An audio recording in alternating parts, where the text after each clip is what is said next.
प्रश्न है, सामाजिक भेदभाव से प्रभावित बालकों की समावेशी शिक्षा के महत्वपूर्ण तथ्य बताइए। उत्तर है, सामाजिक भेदभाव से प्रभावित बालकों की समावेशी शिक्षा से जुड़े तथ्य निम्नलिखित हैं। पहला है, समावेशीकरण केवल शारीरिक निर्योग्यता व मानसिक निर्योग्यता से पीड़ित या प्रभावित बालकों की समावेशी शिक्षा तक ही सीमित नहीं है, बल्कि इसमें सामाजिक भेदभाव के कारण शिक्षा के अधिकार से दूर रह जाने वाले बालक भी आते हैं। सामाजिक भेदभाव के शिकार अनुसूचित जाति, अनुसूचित जनजाति व पिछड़ा वर्ग के व्यक्ति भी हो जाते हैं।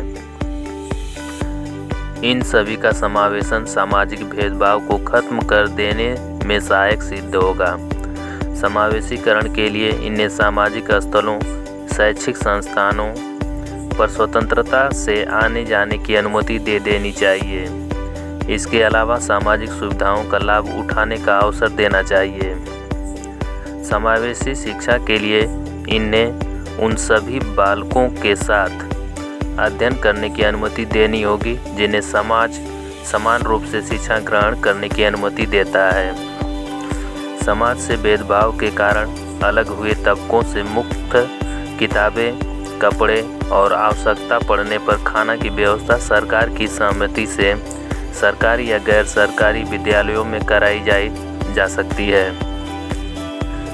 इनके विकास के लिए और समाज के दृष्टिकोण को इनकी शिक्षा के लिए सकारात्मक करना अति आवश्यक है, जिसके लिए समावेशी संबंधी कार्यक्रम, औपचारिक शिक्षा, अनौपचारिक शिक्षा, दूरस्थ शिक्षा आदि को शिक्षित करने के लिए अधिक महत्व देना चाहिए। इनके लिए शिक्षा योजना पर ब्लॉक ग्रांट SC/ST के लिए राज्य सरकारों को देती है। इसके अतिरिक्त स्पेशल स्कॉलरशिप भी प्राथमिक, उच्च प्राथमिक, माध्यमिक व उच्च माध्यमिक स्तर आदि के बालकों के लिए मुहैया करवाई जाती है। आवासीय विद्यालयों की सुविधा या विद्यालयों के अंतर्गत सुविधा भी इन बालकों को दी जाने की योजना है। प्रश्न है, समावेशी शिक्षा के सिद्धांत। समावेशी शिक्षा के मुख्यतः निम्न सिद्धांत पर आधारित किया गया है। पहला, विशिष्ट कार्यक्रमों द्वारा शिक्षा। विशिष्ट शिक्षा हेतु कई विशिष्ट कार्यक्रमों को लागू किया जाता है। शारीरिक रूप से बाधित छात्रों के लिए छात्रों की शिक्षा हेतु उनके माता पिता को विद्यालय का पूर्ण सर्वे करने का अधिकार प्राप्त होता है। यदि माता पिता शिक्षण संस्था की कार्य प्रणाली से संतुष्ट नहीं होते तो वह इच्छानुसार बालकों को शिक्षण संस्थाओं से निकालकर किसी अन्य शिक्षण संस्था में भेज सकते हैं। अतः विशिष्ट बालकों को विशिष्ट कार्यक्रमों के द्वारा ही उचित शिक्षा प्रदान की जा सकती है। दूसरा है, वातावरण नियंत्रण पूर्ण होना। जहाँ तक उचित हो प्रत्येक शारीरिक बाधित बालकों को निःशुल्क उपयुक्त शिक्षा मिलनी चाहिए। सामान्यतः शिक्षा संस्थाओं में किसी बालक को स्वीकार अथवा अस्वीकार करने का विकल्प किसी विद्यालय की व्यवस्था में नहीं है। तीसरा है, व्यक्तिगत रूप से भिन्नता।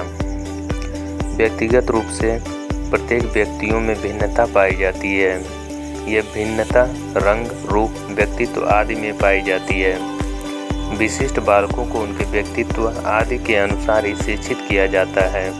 जैसे प्रतिभावान छात्रों को अधिक विस्तार पूर्वक पढ़ाया जाता है तथा मंद बुद्धि तथा मंद अधिगम बालकों को प्रत्येक कार्य को धीरे धीरे सिखाया जाता है। तथा कुछ बालक ऐसे होते हैं जो बिल्कुल भी रुचिपूर्ण तरीकों से पढ़ाई नहीं करते। उनको शिक्षा के प्रति जागृत करना ही समावेशी शिक्षा का मुख्य सिद्धांत होता है। अतः व्यक्तिगत भिन्नताओं के अनुसार ही छात्रों को समावेशी शिक्षा प्रदान की जा सकती है। चौथा है, माता पिता का सहयोग प्रदान करना। समावेशी शिक्षा के अंतर्गत माता पिता का सहयोग होना अति आवश्यक होता है। यदि माता पिता पूर्णतः सहयोग देंगे तभी विशिष्ट छात्रों को उचित प्रकार से समावेशी शिक्षा प्रदान की जा सकती है। पांचवा है, भेदभाव रहित शिक्षा। भेदभाव रहित शिक्षा हेतु सर्वप्रथम छात्रों की पहचान की जाती है, क्योंकि इसके आधार पर ही छात्रों को वर्गीकृत किया जाता है। तथा उन्हें शिक्षा प्रदान की जा सकती है। अगला प्रश्न है, सभी बच्चों के लिए समावेशी शिक्षा का लाभ या समावेशी शिक्षा आज क्यों आवश्यक है? उत्तर है, पहला है विशिष्ट बालकों की समस्याओं को समझने के लिए सहयोगी शिक्षा।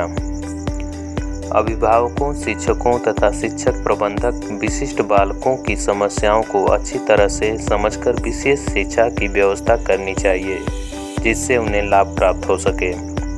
दूसरा है समस्यात्मक बालक बनने से रोकने के लिए समावेशी शिक्षा। यदि विशिष्ट बालकों के लिए विशेष शिक्षा के लिए शिक्षण विधियां, पाठ्यक्रम एवं शिक्षण विधियों को उचित व्यवस्था नहीं की जाती है तो वह समस्यात्मक बालक बन जाते हैं। इसे दूर करने के लिए विशिष्ट शिक्षा की उचित व्यवस्था उपलब्ध कराई जाती है। तीसरा है कुंठा एवं ग्रंथियों को समाप्त करने के लिए समावेशी शिक्षा। मंदबुद्धि तथा पिछड़े बालक सामान्य कक्षाओं में बार बार असफल होने के फलस्वरूप हीन ग्रंथियों से युक्त हो जाते हैं, जिससे कुंठा की मात्रा अधिक हो जाती है, जिसके फलस्वरूप उनका विकास अवरुद्ध होने लगता है और इसीलिए मुक्ति पाने के लिए विशिष्ट शिक्षा की आवश्यकता होती है। चौथा है वैयक्तिक भिन्नताओं के फलस्वरूप समावेशी शिक्षा। बालकों की वैयक्तिक भिन्नताएं इस सीमा तक होती हैं जिसमें अधिकांश विशिष्ट बालक पूर्ण रूपेण विचलित हो जाते हैं। इन्हें सामान्य बालकों की श्रेणी में रखकर शिक्षा देना कठिन होता है। सामान्य शिक्षण पद्धतियों तथा शिक्षण व्यवस्था से इन्हें लाभ प्राप्त नहीं हो पाता है। नेत्रहीन बालक सामान्य कक्षाओं में लिख पढ़ नहीं सकते क्योंकि ये देखने में अक्षम होते हैं। इनके लिए अलग विशेष शिक्षा की आवश्यकता होती है। इसी प्रकार प्रतिभाशाली बालक तथा मंदबुद्धि बालक सामान्य कक्षाओं से लाभान्वित नहीं हो पाते, जिससे इन बालकों के लिए विशेष शिक्षा की व्यवस्था की जाती है। पांचवा है अधिकतम विकास के लिए समावेशी शिक्षा। जनतंत्र में विशिष्ट बालकों के लिए शिक्षा इसलिए आवश्यक होती है कि इन बालकों का अधिक से अधिक विकास हो सके, ताकि उनमें निहित क्षमताएं प्रस्फुटित हो सकें, जिससे कि भविष्य में अच्छे प्रौढ़ बनकर समाज तथा देश को लाभ पहुंचा सकें तथा वे सबके साथ मिलकर कार्य कर सकें। अगला प्रश्न है पाठ्य सहगामी क्रियाओं से आप क्या समझते हैं? इसके महत्व का वर्णन कीजिए। पाठ्य सहगामी क्रियाएं। उत्तर है, एक ऐसा पाठ्यक्रम है जो मुख्य पाठ्यक्रम के पूरक के रूप में काम करता है। ये पाठ्यक्रम का बहुत ही महत्वपूर्ण हिस्सा है जो छात्रों के व्यक्तित्व का विकास करने के साथ ही कक्षा को मजबूत करने में सहायक है। इस तरह का कार्यक्रम स्कूल में नियमित समय के बाद आयोजित किया जाता है, इसलिए इसे पाठ्येतर गतिविधियों के रूप में जाना जाता है। पाठ्य सहगामी क्रियाओं का महत्व। ये गतिविधियाँ खेल, अभिनय, गायन एवं कविता पाठ को प्रोत्साहित करता है। गतिविधियाँ जैसे खेल, बहस में भागीदारी, संगीत, नाटक आदि शिक्षा को पूर्ण करने में मदद करता है। यह बहस के माध्यम से स्वतंत्र रूप से खुद को अभिव्यक्त करने के लिए छात्रों को सक्षम बनाता है। खेल बच्चों को फिट और ऊर्जावान बनाने में मदद करता है। यह सामाजिकरण, आत्म पहचान और आत्म मूल्यांकन का अवसर प्रदान करता है। यह व्यक्ति को निर्णय लेने में सक्षम बनाती है। यह अपनेपन की भावना विकसित करने में मदद करती है। अगला प्रश्न है परिवार शिक्षा के अभिकरण के रूप में। उत्तर है इसका, प्रारंभ में परिवारों का विधान सामाजिक जीवन को सरल बनाने के लिए हुआ था। आज भी उनका यही उद्देश्य होता है, परंतु इन परिवारों में बच्चे जाने अनजाने बहुत कुछ सीखते हैं। सच पूछिए तो बच्चे की शिक्षा का प्रारंभ इन्हीं परिवारों से होता है। माँ की गोद बच्चे का सर्वप्रथम विद्यालय होता है तथा उसकी माँ उसकी सर्वप्रथम शिक्षिका होती है।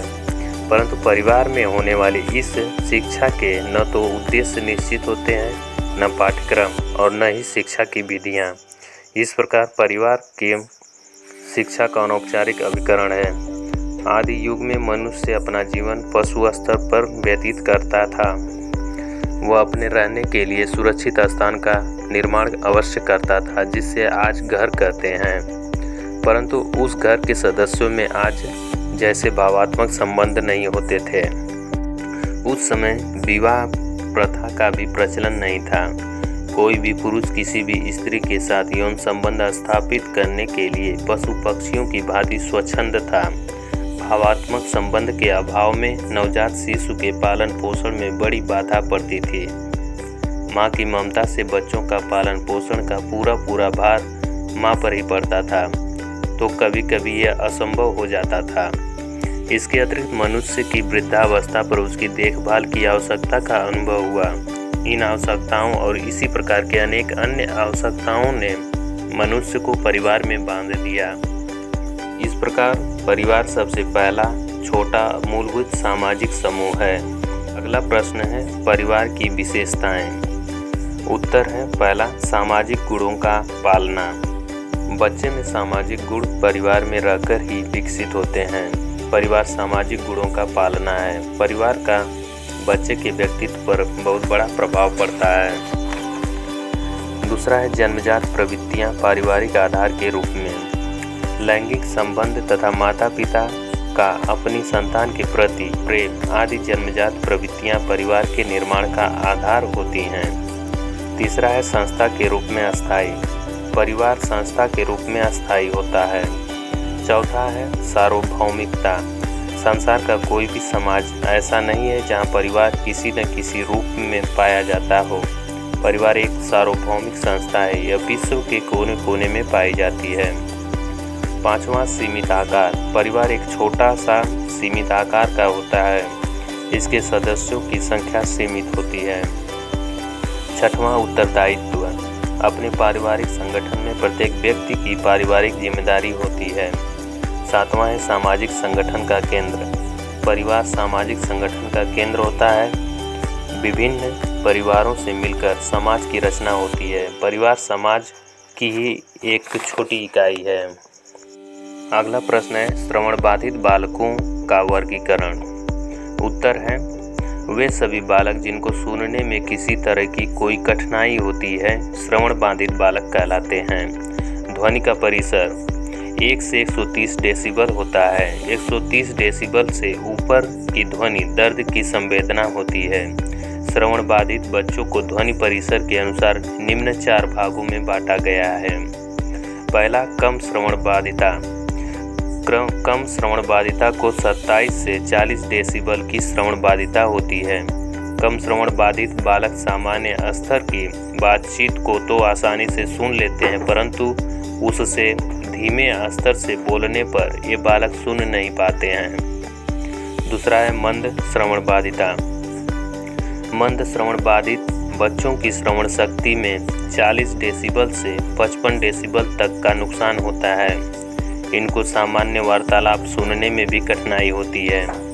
इस प्रकार के बच्चे सुनने के लिए यंत्र का प्रयोग करके सुन सकते हैं। तीसरा है गंभीर श्रवण बाधिता।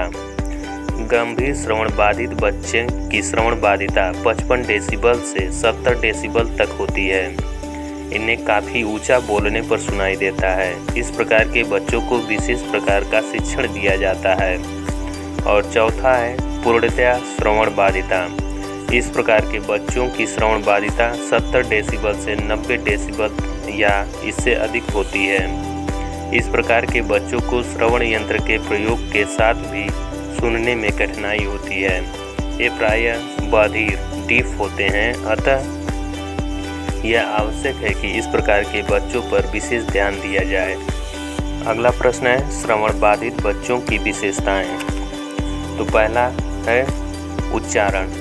इनको उच्चारण संबंधित कठिनाई का सामना करना पड़ता है। इनके द्वारा बोले जाने वाले शब्दों में बहुत त्रुटियां होती हैं। श्रवण बाधित बच्चों में भाषा के उच्चारण में अधिक दोष होता है। दूसरा, आवाज़।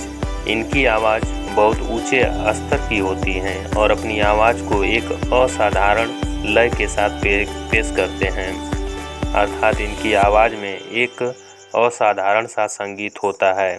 ये आवाज़ के साथ परिश्रम करते महसूस होते हैं। तीसरा है शैक्षिक उपलब्धि। शैक्षिक निष्पत्ति की दृष्टि से ऐसे बच्चों में अधिक भिन्नता पाई जाती है। इनको संप्रत्यय निर्माण में, पढ़ने में, शब्दावली में, अमूर्त चिंतन में, शाब्दिक भाषा में बहुत सी समस्याएं आती हैं। इस प्रकार ऐसे बच्चों को शैक्षिक निष्पत्ति निम्न स्तर की होती है, क्योंकि शैक्षिक निष्पत्ति में शाब्दिक योग्यता की अहम भूमिका होती है। ऐसे बच्चों का बौद्धिक स्तर तो ऊंचा होता है, परंतु फिर भी इनकी शैक्षिक उपलब्धि अधिक नहीं हो पाती है। चौथा है बुद्धि। श्रवण बाधित बालकों का मानसिक विकास सामान्य बालकों के समान ही होता है, परंतु कुछ श्रवण बाधित बच्चों में बुद्धिलब्धि IQ समान अवस्था में कम होती है। कुछ श्रवण बाधित बच्चे अमूर्त चिंतन व प्रत्यय निर्माण में कठिनाई का अनुभव करते हैं। बौद्धिक अशाब्दिक परीक्षा में इनकी बुद्धिलब्धि उच्च स्तर की होती है। शब्दावली कौशल। इनका शब्दावली कौशल निम्न प्रकार का होता है। इनकी शब्दावली सीमित होती है। दूसरे लोगों से संप्रेषण करते समय इनके पास प्राय शब्द नहीं होते। सीमित शब्दावली के कारण ये अपनी भाषा संबंधित योग्यता में निम्न होते हैं। आंशिक रूप से दृष्टिबाधितों के लिए शिक्षा व्यवस्था। अगला प्रश्न है। उत्तर है आंशिक रूप से असमर्थी बच्चों की मोटी छापे वाली मुद्रित सामग्री उपलब्ध करानी चाहिए। दूसरा, आंशिक रूप से असमर्थ बच्चों के लिए रोशनी की व्यवस्था पर्याप्त मात्रा में होनी चाहिए। कक्षा की छतें सफ़ेद, दीवारें हल्के रंग की होनी चाहिए तथा उनमें चमक नहीं होनी चाहिए। तीसरा है फर्नीचर इस प्रकार का होना चाहिए जो पढ़ते हुए बालक के लिए उपयुक्त हो। इनका रंग भी हल्का होना चाहिए। चौथा है आंशिक रूप से दृष्टिबाधित बालक प्रायः चश्मे व लेंस आदि के प्रयोग द्वारा आसानी से देख सकते हैं। पांचवा है आंशिक बाधितों व औसत बालकों का पाठ्यक्रम एक सा होना चाहिए। अध्यापक द्वारा ऐसा कोई भी कार्य अधिक नहीं करवाना चाहिए जिससे आँखों पर जोर पड़े। छठवां, आंशिक रूप से दृष्टिबाधित बच्चों को अध्यापक द्वारा कक्षा में आगे बिठाना चाहिए। सातवां, मैग्नीफाइंग शीशा इस प्रकार से बच्चों की सहायता के लिए उपलब्ध होना चाहिए ताकि छोटे छापे की मुद्रित पुस्तकों को बड़ा करके पढ़ा जा सके। अगला प्रश्न है दृष्टिबाधितों के शिक्षण में अध्यापक की भूमिका। उत्तर है अध्यापक द्वारा ऐसे बच्चों को करके सिखाना, विधि को पढ़ाना चाहिए। इसकी उपयुक्त सहायता करनी चाहिए। दृष्टिबाधित बच्चों को सामान्य बच्चों की तरह गृह कार्य भी दिया जाए। अध्यापक द्वारा जहाँ तक संभव हो सके ऐसे बच्चों को विद्यालय की सभी क्रियाओं में भाग लेने के लिए प्रोत्साहित करनी चाहिए और अवसर भी देना चाहिए। और शाब्दिक भाषा का प्रयोग न करके शाब्दिक भाषा का प्रयोग किया जाना चाहिए। शिक्षक को इन बच्चों के लिए कक्षा में समुचित वातावरण व बैठने की सुविधा का ध्यान रखना चाहिए। उपयुक्त प्रकाश की व्यवस्था और फर्नीचर भी अच्छी तरह से समायोजित होनी चाहिए। शिक्षक में धैर्य, आपसी समझ, मेहनती आदि गुण अवश्य होने चाहिए।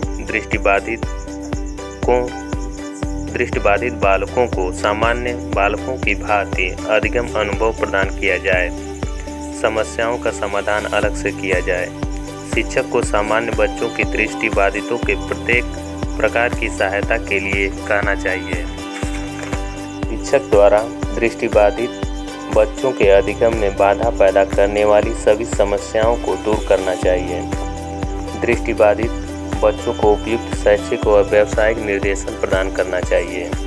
अगला प्रश्न है प्रतिभाशाली बच्चे की पहचान में व्यवहारिक संकेत। उत्तर है प्रतिभाशीलता को प्रकट करने के बहुत से व्यवहारिक संकेत होते हैं। इनमें से कुछ का वर्णन इस प्रकार है। शीघ्रतापूर्वक और आसानी से याद करना या सीख जाता है। अपने आयु स्तर के हिसाब से इनका शब्द भंडार विशाल होता है। जो कुछ सुनता व पढ़ता है उसे बिना रटे हुए काफ़ी लंबे समय तक याद रख सकता है। इनकी जिज्ञासा प्रवृत्ति तीव्र होती है। ऐसी बहुत सी बातों के बारे में जानता है जिन्हें उसमें अन्य समन्वय साथी नहीं जानते। काफ़ी कठिन मानसिक कार्यों को कर सकने की स्थिति में होता है। इनका ध्यान व एकाग्रता काफ़ी होता है। ये चुस्त, सूक्ष्म दृष्टि वाले और शीघ्र उत्तर देने वाले होते हैं। वह मौलिक चिंतन कर सकता है और उसके काम करने के ढंग में भी मौलिकता होती है। सामान्य बुद्धि और व्यवहारिक ज्ञान का बहुत अच्छा उपयोग करता है। अगला प्रश्न है प्रतिभाशाली बच्चों की समस्याएं। पहला है लापरवाही और हवाई कीले। ये बच्चे साधारण कक्ष में पढ़ाए जाने वाले पाठ्यक्रम व शिक्षण विधियों में रुचि नहीं लेते और लापरवाह, बेध्यान और सुस्त हो जाते हैं।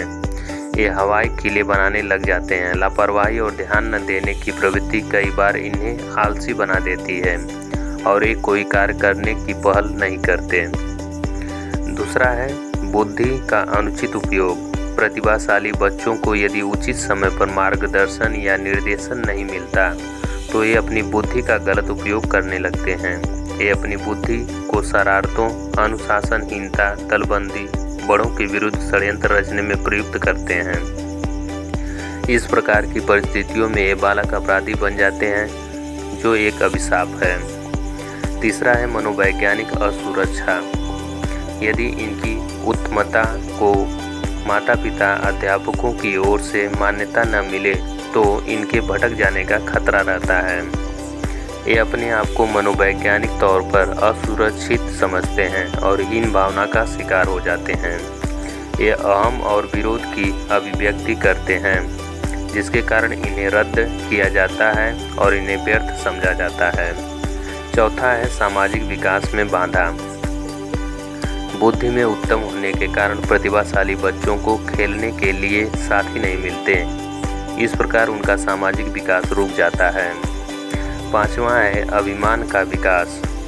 कक्षा में अध्यापक द्वारा प्रतिभाशाली बच्चों की तरफ अधिक ध्यान देने से ये बालक स्वयं को दूसरों से श्रेष्ठ समझने लगते हैं। उनमें अहम का भाव आ जाता है। इससे बच्चों में एक दूसरे के प्रति ईर्ष्या की भावना विकसित हो जाती है तथा प्रतिभाशाली व सामान्य बच्चों के संबंध मधुर नहीं हो पाते। अगला प्रश्न है राष्ट्रीय शिक्षा नीति 1986 और प्रतिभाशाली बच्चों की शिक्षा। उत्तर, नई शिक्षा नीति द्वारा प्रतिभाशाली बच्चों के लिए नवोदय विद्यालयों की स्थापना करने का सुझाव दिया गया। ये विद्यालय आवासीय और निःशुल्क हैं। नई शिक्षा नीति द्वारा छात्रों के लिए निम्न कार्यक्रम बताए गए। पहला, अनुपात और भागीदारी। भरपूर सुविधाएं, अध्यापक छात्र, उच्चतर अनुपात और शिक्षण कार्यक्रमों में व्यावसायिकों द्वारा नियमित भागीदारी आदि इन व्यवसायों की विशेषता होगी। दूसरा है विशेष व्यवस्थाएं। इन छात्रों के शिक्षण के लिए विशेष व्यवस्थाएं की जानी चाहिए। इनके लिए छात्रों के प्रत्येक छोटे समूह के लिए उनकी रुचि के कुछ विषयों में इकाइयों के आधार पर शिक्षण अधिगम प्रदान करना। तीसरा है विस्तृत परियोजना। इस उद्देश्य की पूर्ति के लिए समूह द्वारा विशेष रूप से निर्मित एक विस्तृत परियोजना तैयार की जानी चाहिए। चौथा है कार्यान्वयन। इन छात्रों के लिए वर्तमान पद्धति में कार्यान्वित की जाने वाली व्यवस्थाओं की रूपरेखा तैयार की जानी चाहिए। अतः राष्ट्रीय शिक्षा नीति का विस्तृत उद्देश्य बालकों की पूर्ण क्षमता को विकसित करने के लिए श्रेष्ठता के लक्ष्य को प्राप्त करने के लिए प्रयासरत रहेगा। अगला प्रश्न है मानसिक मंदित बच्चों की मानसिक विशेषताएं बताइए। मानसिक मंदित बच्चों को सीखने की गति सामान्य बच्चों से कम होती है। अनुसंधानकर्ताओं ने यह प्रमाणित किया है कि मंदित बच्चों को बौद्धिक विकास से संबंधित 4 क्षेत्रों अवधान, स्मृति, भाषा और शैक्षिक स्तर आदि में विभिन्न प्रकार के समस्याओं का सामना करना पड़ता है। पहला, अवधान की कमियां। एक बच्चा किसी भी कार्य को तभी कर सकता है जब वह उसे स्मरण कर सकता हो या सीख सकता हो। अनुसंधानकर्ताओं का यह मत है कि मानसिक मंदित बच्चों की बौद्धिक समस्याओं में सबसे महत्वपूर्ण समस्या अवधान की समस्या होती है। इनमें स्मरण व पूर्व अनुभवों से लाभ उठाने की क्षमता न के बराबर होती है। दूसरा, निम्न स्मृति दर। मानसिक मंदित बच्चों को सीखने की गति धीमी होने के कारण ये क्रिया को बार बार दोहराने के बाद भी कुछ सीख पाते हैं। इनका इतना ही नहीं, सीखकर पुनः भूल भी जाते हैं। इनकी प्रतिक्रिया गति धीमी होती है। तीसरा है भाषा विकास। इनका भाषा विकास निम्न होता है। भाषा विकास सीमित होने के कारण इन श्रेणी के बच्चों की शब्दावली अपूर्ण और दोषपूर्ण होती है। अतः इन बच्चों का भाषा व वाणी विकास सामान्य बच्चों से निम्न होता है। चौथा है निम्न शैक्षणिक उपलब्धि। शैक्षणिक बुद्धि और शैक्षणिक उपलब्धि संबंधी सभी क्षेत्रों में ये बालक सामान्य बच्चों से पीछे रहते हैं, क्योंकि बुद्धि और उपलब्धि में गहरा संबंध है। इनकी अधिगम क्षमता सीखने और समझने के बजाय रटने पर आधारित होती है। ये कोई भी क्रिया या वस्तु रटकर ही सीखते हैं। अपनी रटने की इस प्रवृत्ति के कारण ये बार बार गलतियां करते हैं। अगला प्रश्न है मानसिक मंदित बच्चों की समस्याएं। उत्तर है समायोजन संबंधित समस्याएं।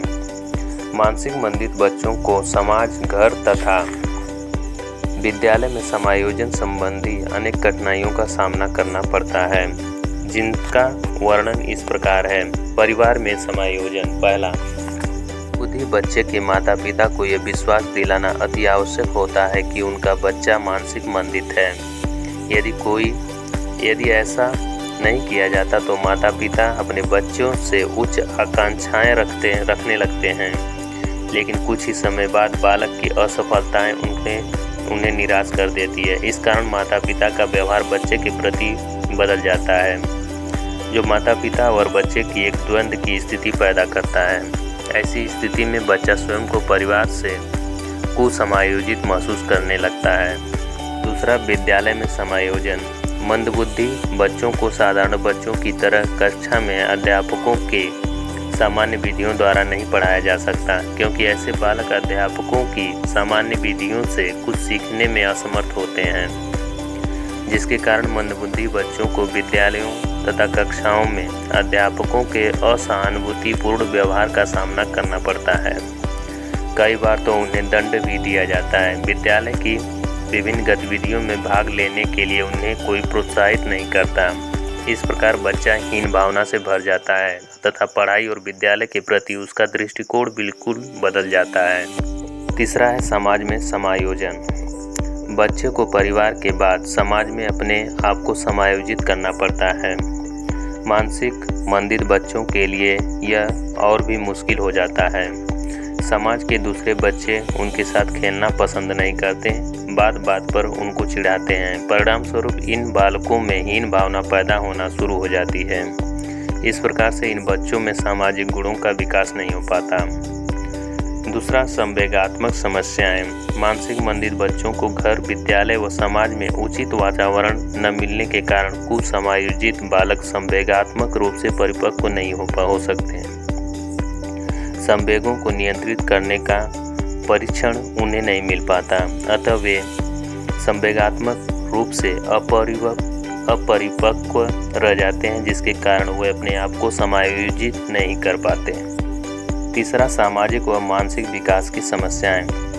मानसिक मंदित बच्चों की शारीरिक व मानसिक विकास सामान्य बच्चों की तरह नहीं हो पाता, जिसके कारण इनको समायोजन की कठिनाइयाँ होती हैं। इनका बौद्धिक विकास कम होने के कारण ये कुछ सीख नहीं पाते। इनके अमूर्त चिंतन का अभाव होता है। ये किसी एक विषय पर अधिक समय तक ध्यान केंद्रित नहीं कर सकते। इनकी रुचियां सीमित होती हैं तथा ये केवल साधारण और सरल निर्देश ही समझ सकते हैं। अगला प्रश्न है मानसिक मंदिता की रोकथाम के उपाय। उत्तर है मानसिक मंदित बच्चों की मंदिता को कम करने का उपाय सबसे पहले उनकी पहचान तथा खोज होता है। उदाहरण स्वरूप एप्गार स्केल के द्वारा नए जन्मे बच्चों की मंदिता की पहचान की जा सकती है तथा उनकी रोकथाम के उपाय किए जा सकते हैं। मानसिक मंदिता को कम करने के लिए गर्भवती माताओं में जननी की निर्देशन प्रदान करना चाहिए। तीसरा, जर्मन खसरा, टेटनस जैसी भयंकर बीमारियों के लिए प्रतिरक्षक टीके आवश्यकता अनुसार लगवाने चाहिए। चौथा है शीशे जहर की रोकथाम के लिए फर्नीचर तथा खिलौने का प्रयोग होने वाले शीशे जहर की रोकथाम संबंधित कानून बनाएं तथा लागू किए जाने चाहिए। पांचवा, उच्च रक्तचाप वाली गर्भवती महिलाओं को उचित देखभाल प्रदान की जानी चाहिए। छठवां, बच्चों को पर्याप्त पोषण और संतुलित आहार प्रदान किया जाना चाहिए। सातवां, गर्भवती महिला को शुरुआती महीनों में एक्स-रे किरणों के प्रभाव से दूर रखना चाहिए। गर्भवती महिला के लिए शराब, तंबाकू, कोकीन तथा अन्य नशीली दवाइयों का प्रयोग वर्जित होना चाहिए।